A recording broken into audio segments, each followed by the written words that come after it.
Jai Hind everyone. So today we will discuss the last reaction in glycolysis or last step in glycolysis where there will be production of ATP.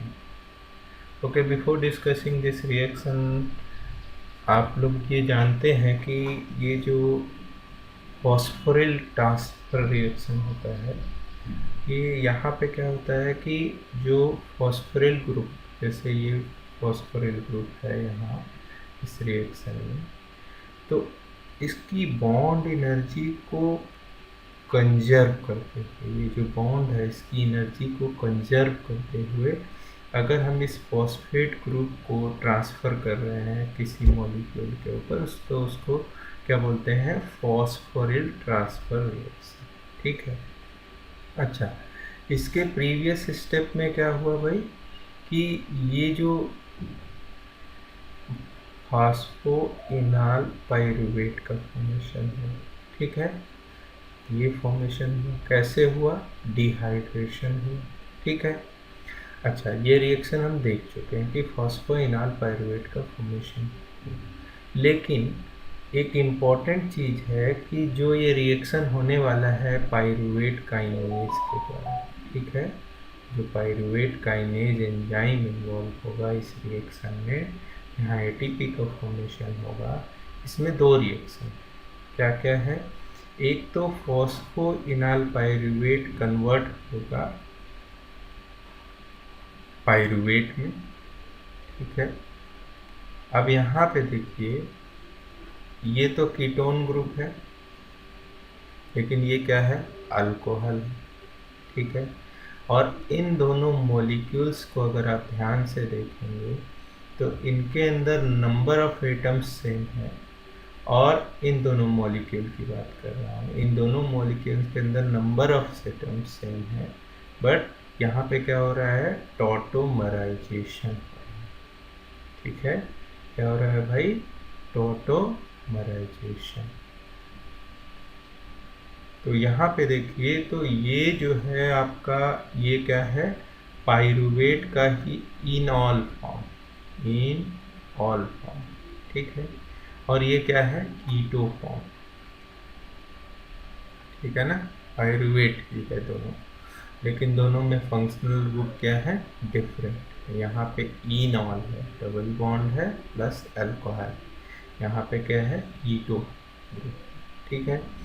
तो ये जो conversion होता है टाटोमराइजेशन का, ये जब phosphorylation reaction complete हो जाता है तो उसके बाद ये रिएक्शन, ठीक है, जब दो रिजोनेटिंग फॉर्म जो है वो स्टेबलाइज हो रहे हैं, ठीक है, ये आप यहाँ पे देख रहे हैं। तो अगर कभी एग्जाम में पूछता है कि टाटोमराइजेशन जो है ये किस रिएक्शन में होता है ग्लाइकोलिसिस के, तो ये आपको याद रखना चाहिए, आपके पास ऑप्शंस होंगे उसमें, ठीक है।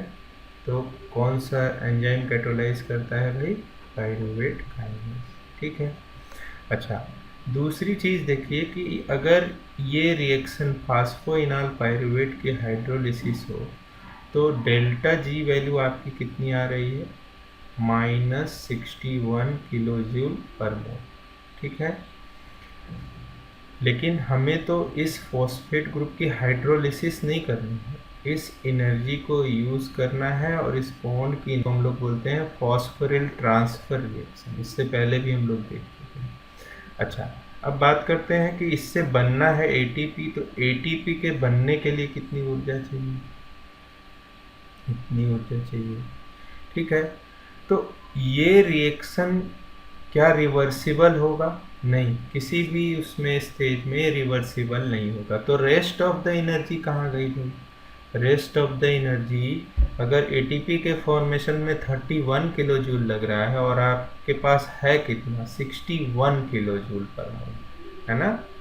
तो यहाँ सबस्ट्रेट लेवल फॉस्फोराइलेशन होना है, तो आपके पास सफिशियंट एनर्जी है, आप आसानी से एटीपी को फॉस्फोराइलेट कर सकते हैं, ठीक है। अच्छा, तो कंप्लीट तो यहाँ पे देखिए हम लोगों ने दो चीज़ देख लिया। और अच्छा, रेस्ट ऑफ द एनर्जी जो बचेगी हमारे पास इस रिएक्शन में, जब पायरुवेट काइनेज इसको कैटेलाइज करेगा तो लगभग हमारे पास 30 किलो जूल पर मोल ये एनर्जी बच गई। ठीक है, बची नहीं, ये एनर्जी यूज़ हो रही है किसको क्या करने में, इस रिएक्शन को टूवर्ड्स एटीपी सिंथेसिस की तरफ ले जाने में। ठीक है, तो अब आइए देखते हैं कि ये ओवरऑल रिएक्शन क्या होगा। ओवरऑल रिएक्शन जो होगा उसमें देखिए,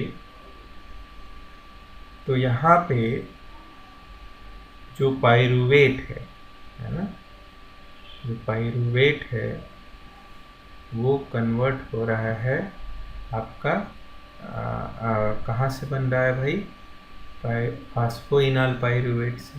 ठीक है, तो देखिए यहाँ पे ये है फॉस्फोइनॉल पायरुवेट।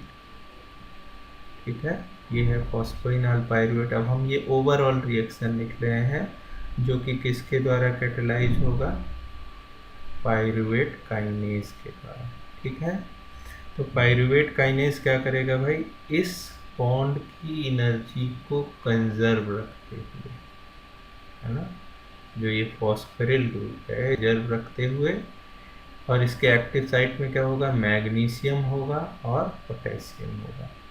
जनरली जहाँ पे भी फॉस्फोरिल ट्रांसफ़र होता है उन एंजाइम्स के एक्टिव साइट में क्या होता है, मैग्नीशियम होता है।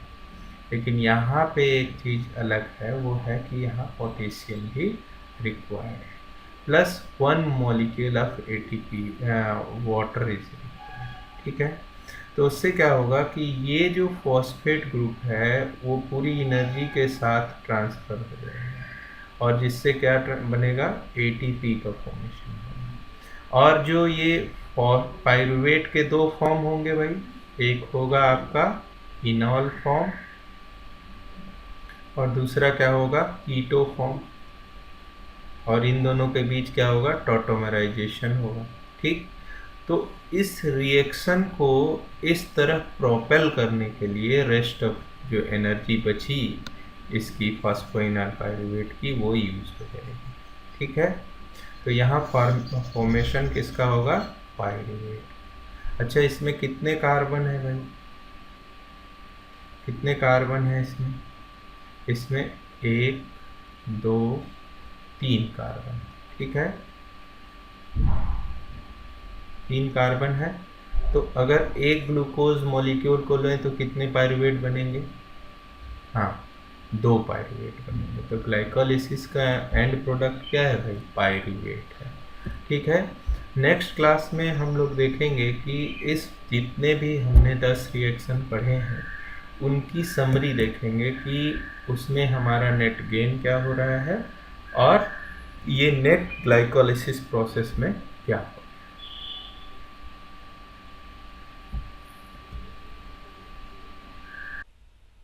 अद्वैता एकेडमी के सभी व्यूअर्स का बहुत बहुत धन्यवाद, आभार।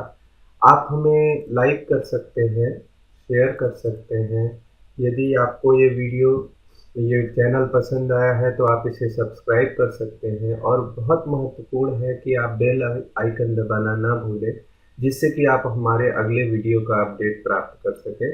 और सबसे इम्पोर्टेंट है कि आप जो है, आपको अगर इन वीडियोस में कहीं भी कोई प्रश्न लगता है या हमें आपको ऐसा लगता है कि छूट गया है तो आप कमेंट सेक्शन में ज़रूर बताएं।